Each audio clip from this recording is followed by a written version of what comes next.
Welcome ladies and gentlemen, reporting from the HQs of GooseGoosePanda. Straight to the matter. FCRMC. Facebook expands hate speech rules and advertisements, excluding regular racist posts.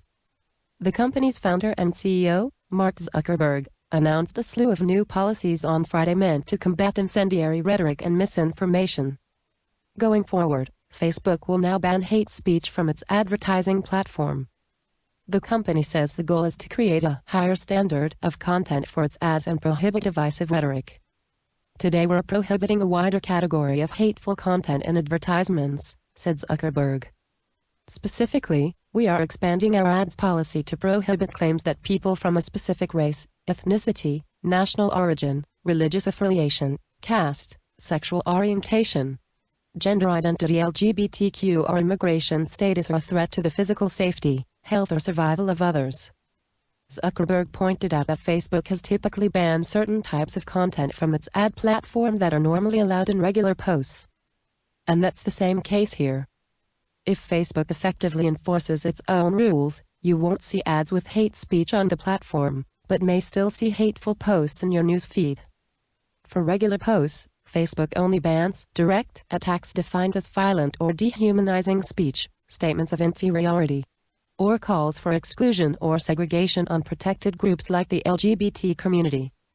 This isn't the first time the company has expanded its definition of hate. Last year, it reversed its decision to allow white nationalist rhetoric. Why did they allow it in the first place? Because the company defined it as separate from content about white supremacy, which was already banned on the site. Overall, Facebook tends to ban only the most explicitly clear violations of its community standards. The Facebook founder also announced it was expanding policies to protect immigrants, migrants, refugees and asylum seekers from ads suggesting these groups are inferior or expressing contempt, dismissal or disgust directed at them. The company has defended not banning hateful posts from politicians and other public figures because they're newsworthy. According to Facebook, this will no longer be the case. Even if a politician or government official says it, if we determine that content may lead to violence or deprive people of their right to vote, we will take the content down, said Zuckerberg. There are no exceptions for politicians in any of the policies I'm announcing here today. It's important to point out the reference Facebook's CEO is making there. Zuckerberg is referring to another one of Facebook's many controversies, allowing politicians to lie in political ads. Quite frankly, its new hate speech policy is only as good as Facebook's desire to enforce it. Take the aforementioned white supremacy ban, for example. Far-right groups are still organizing on Facebook's platform. Facebook is feeling the heat. At the beginning of the month, the social media platform was hit with a wave of criticism for its initial decision to not take action against Trump's inflammatory posts against Black Lives Matter protesters. Zuckerberg said the company was going to take a few weeks to review its policies surrounding content that could incite violence. Now, just weeks after Facebook was raked over the coals, it's facing a major advertiser boycott. Companies including Verizon, Unilever, and Patagonia have pledged to halt advertising over the spread of hateful posts. And to reiterate, Facebook banned hate speech in ads, but you might still see it in regular posts unless the company decides they might incite violence. 3 weeks ago, I committed to reviewing our policies ahead of the 2020 elections. That work is ongoing, but today I want to share some new policies to connect people with authoritative information about voting, crack down on voter suppression, and fight hate speech. The 2020 elections were already shaping up to be heated, and that was before we all faced the additional complexities of voting during a pandemic and protests for racial justice across the country. During this moment, Facebook will take extra precautions to help everyone stay safe, stay informed, and ultimately use their voice where it matters most: voting.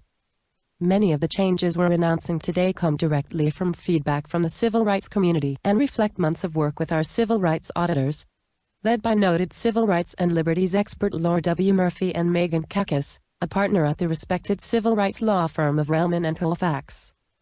Facebook stands for giving people a voice, especially people who have previously not had as much voice or power to share their experiences. 1. Providing authoritative information on voting during the pandemic.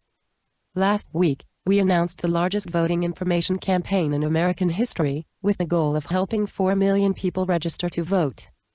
As part of this, we are creating a voting information center to share authoritative information on how and when you can vote, including voter registration, voting by mail and early voting. During a pandemic when people may be afraid of going to polls, sharing authoritative information on voting by mail will be especially important. We'll be showing the Voting Information Center at the top of the Facebook and Instagram apps over the coming months. In the midst of COVID, we're also focused on preventing new forms of potential voter suppression. For example, if someone says on election day that a city has been identified as a COVID hotspot, is that voter suppression or simply sharing health information? Because of the difficulty of judging this at scale, we are adopting a policy of attaching a link to our Voting Information Center for posts that discuss voting, including from politicians. This isn't a judgment of whether the posts themselves are accurate, but we want people to have access to authoritative information either way. 2. Additional steps to fight voter suppression. In 2018, we updated our policies to ban any content that misleads people on when or how they can vote. We're now tightening these policies to reflect the realities of the 2020 elections. Since the most dangerous voter suppression campaigns can be local and run in the days immediately before an election, we're going to use our Elections Operations Center to quickly respond and remove false claims about polling conditions in the 72 hours leading into Election Day. Learning from our experience fighting COVID misinformation, we will partner with and rely on state election authorities to help determine the accuracy of information and what is potentially dangerous. We know this will be challenging in practice as facts on the ground may be uncertain, and we don't want to remove accurate information about challenges people are experiencing. But we are building our operation to be able to respond quickly. We will also ban posts that make false claims saying ICE agents are checking for immigration papers at polling places, which is a tactic used to discourage voting. We'll also remove any threats of coordinated interference, like someone saying, "My friends and I will be doing our own monitoring of the polls to make sure only the right people vote," which can be used to intimidate voters. We will continue to review our voter suppression policies on an ongoing basis as part of our work on voter engagement and racial justice. 3. Creating a higher standard for hateful content in ads. This week's study from the EU showed that Facebook acts faster and removes a greater percent of hate speech on our services than other major internet platforms, including YouTube and Twitter. We've invested heavily in both AI systems and human review teams so that now we identify almost 90% of the hate speech we remove before anyone even reports it to us. We've also set the standard in our industry by publishing regular transparency reports so people can hold us accountable for progress. We will continue investing in this work and will commit whatever resources are necessary to improve our enforcement. We believe there is a public interest in allowing a wider range of free expression in people's posts than in paid ads. We already restrict certain types of content in ads that we allow in regular posts, but we want to do more to prohibit the kind of divisive and inflammatory language that has been used to sow discord. So today we're prohibiting a wider category of hateful content in ads. Specifically, we are expanding our ads policy to prohibit claims that people from a specific race, ethnicity, national origin, religious affiliation, caste, sexual orientation, gender identity or immigration status are a threat to the physical safety, health or survival of others. We're also expanding our policies to better protect immigrants, migrants, refugees and asylum seekers from ads suggesting these groups are inferior or expressing contempt, dismissal or disgust directed at them. 4. Labeling newsworthy content. A handful of times a year, we leave up content that would otherwise violate our policies if the public interest value outweighs the risk of harm. Often, seeing speech from politicians is in the public interest, and in the same way that news outlets will report what a politician says, we think people should generally be able to see it for themselves on our platforms. We will soon start labeling some of the content we leave up because it is deemed newsworthy, so people can know when this is the case. We'll allow people to share this content to condemn it, just like we do with other problematic content, because this is an important part of how we discuss what's acceptable in our society, but we'll add a prompt to tell people that the content they're sharing may violate our policies. To clarify one point, There is no newsworthiness exemption to content that incites violence or suppresses voting. Even if a politician or government official says it, if we determine that content may lead to violence or deprive people of their right to vote, we will take the content down. Similarly, there are no exceptions for politicians in any of the policies I'm announcing here today. Overall, the policies we're implementing today are designed to address the reality of the challenges our country is facing and how they're showing up across our community.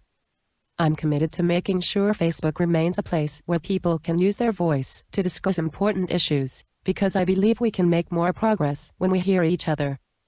But I also stand against hate, or anything that incites violence or suppresses voting, and we are committed to removing that no matter where it comes from. We are continuing to review our policies, and we'll keep working with outside experts and civil rights organizations to adjust our approach as new risks emerge. I'm optimistic that we can make progress on public health and racial justice while maintaining our democratic traditions around free expression and voting. I'm committed to making sure Facebook is a force for good on this journey. Thanks for watching, hope you enjoyed it. Don't forget to subscribe, leave your comments, and hit the like button. Also, follow us on Instagram as tagged on the videos. Have a great day and stay blessed.